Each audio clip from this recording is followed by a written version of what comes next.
try some out. I would have ate that whole ass, dude. yeah. I ate that whole ass. I would have. Hunting so bad. I call. You got so lucky on that river, you fucking fuckbag. That's what I do to his mom every night. 5 is Damn, 50. The 3 B's of 2025 for me are bed bitches and beverages. I need to go to my therapist tomorrow and cry about how I'm so down tonight. And they're like, Good bet. I do love me a bit. Hello everyone, and welcome back to the Blitz Bankroll Poker Vlog. For those joining us for the first time at the table, my vlogs are a bit different than your usual poker vlog.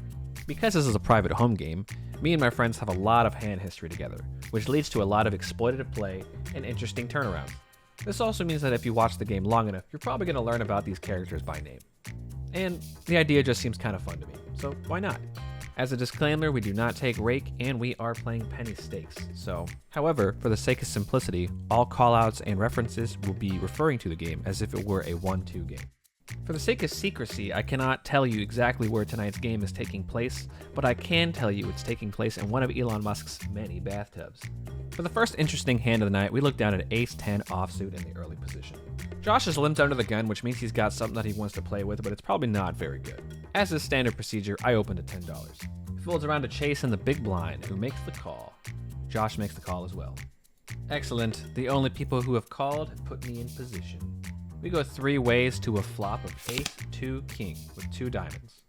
Chase and Josh both think about it for a second before checking to me, and rightfully so. This flop smashes my range. I have all the pocket aces, pocket kings, and even Ace-King. And I have position. That being said, even if I didn't really like this board, like if I had queens or something, I would still lead out 100% of the time.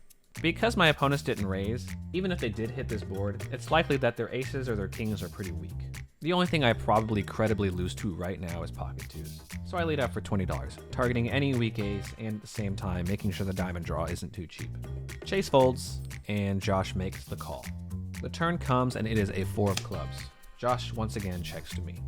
This card's pretty much a brick unless Josh was floating with pocket 4s or something.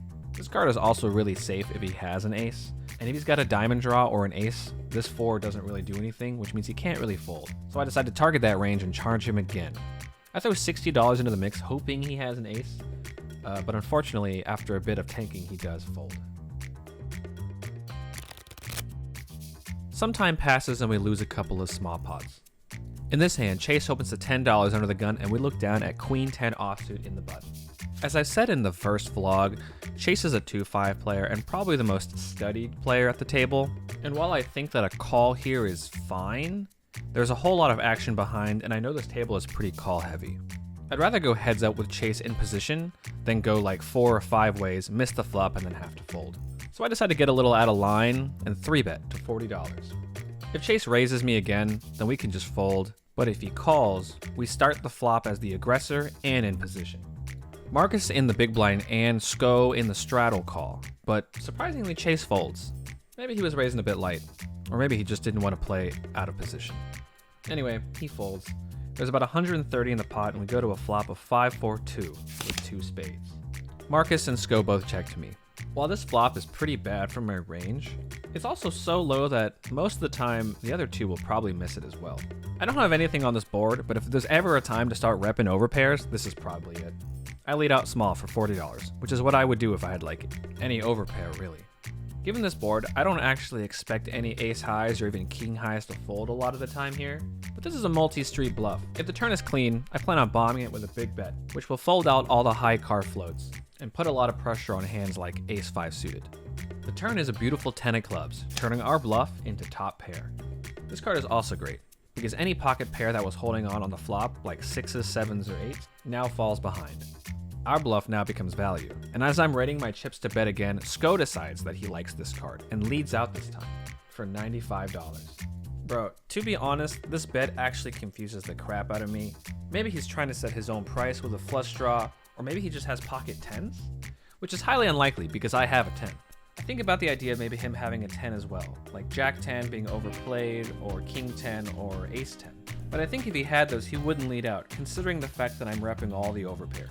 In hindsight, this bet is not very big, And considering how dynamic the board is, if I had an overpair like I was saying, like aces or kings, I probably should be raising this, not letting any flush draws price themselves in.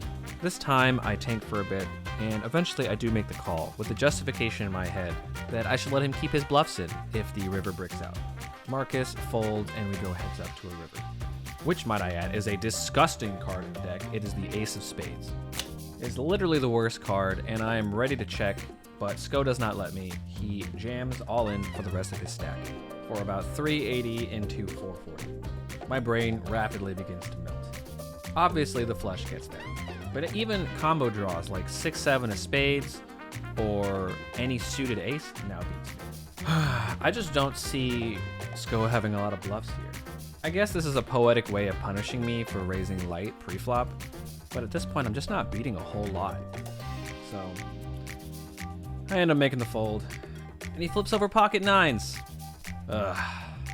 Nice hand, Sko. Fuck you. Let's piss him off, Dan. We re-up to the max stack of $40 before we look down an ace-queen offsuit, and there is a straddle on board. I'm still kind of upset over that last hand that I shouldn't have even been in, so my bet sizing here is a little small. I lead off for $16, though I do think it could have been 20 at this table. Given how loose and splashy this table tends to be, I can probably get away with 5 to 6x raises instead of 4. It's a bit on the small side. It folds around to Josh in the straddle, who calls. Sorry, I'm eating cheese right now. Little background on Josh. He is one of the new-ish-er players at the table, but he's been coming every week for a few months. I don't even know if I can call him new anymore. I will say, before he joined this table, he did not have a lot of experience playing poker, so he's been learning and improving his game by playing with us.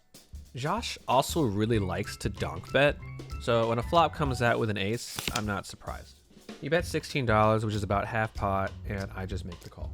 I think I could find a lot of raises here. I don't know why I just called for a half pot pricing.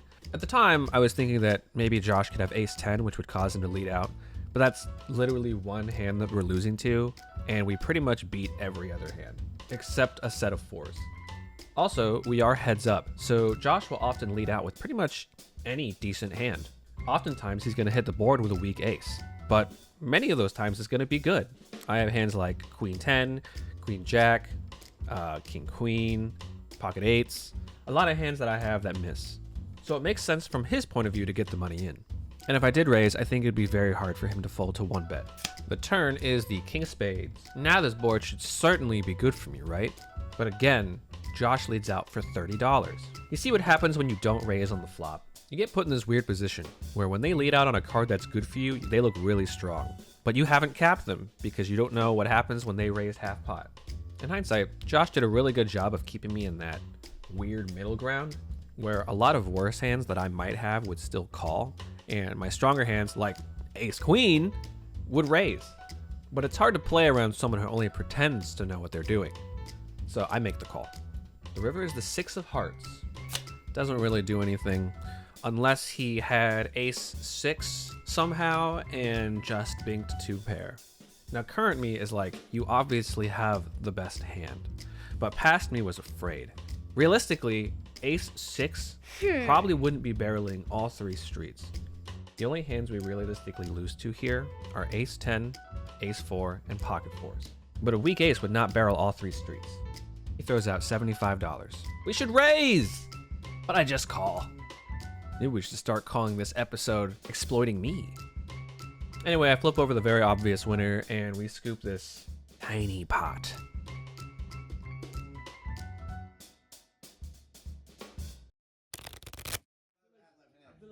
Oh yeah, here we go. You know what this means. We just raised with pocket queens and got no callers, and lost a pot with king 10 versus king 5.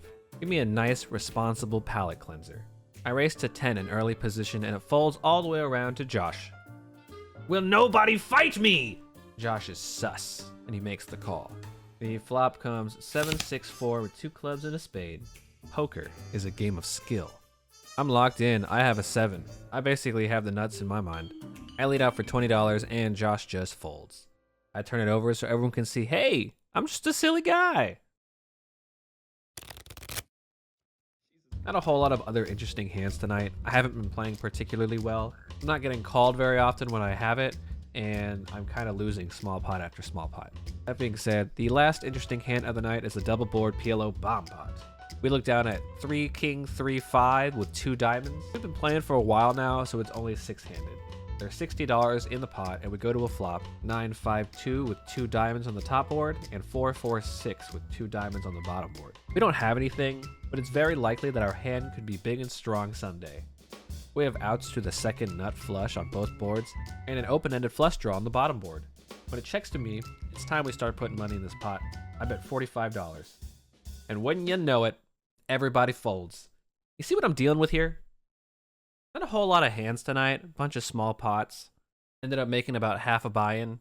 So apologies for the short vlog, but on the bright side, the next session was a lot more exciting and I have a lot more hands to talk about. So I guess that concludes the second episode. If you guys liked this, if you have any thoughts on any of these interesting hands, feel free to leave a comment and let me know. And if you want to follow my home tables poker journey or my poker journey, feel free to like and subscribe. Cool. Peace out, nerd. I'm a super broke kid with nothing but rich friends. Super broke kid with nothing but loose ends. This money come and go, but these words gon' live forever. This money come and go, but these words gon' live forever. Just a super broke kid with nothing but rich friends. My boy just bought a yacht today, I barely pay my rent. Like how I'm not gon' get it when everyone around me got it. Like how I'm not gon' get it when everyone around me got it. We still higher than United, only with the finest, and they grin me like the pilot, cause they see me about to take off. I don't have money to Nothing's sponsor. worse than a better help ad in the middle of porn. Oh, yeah?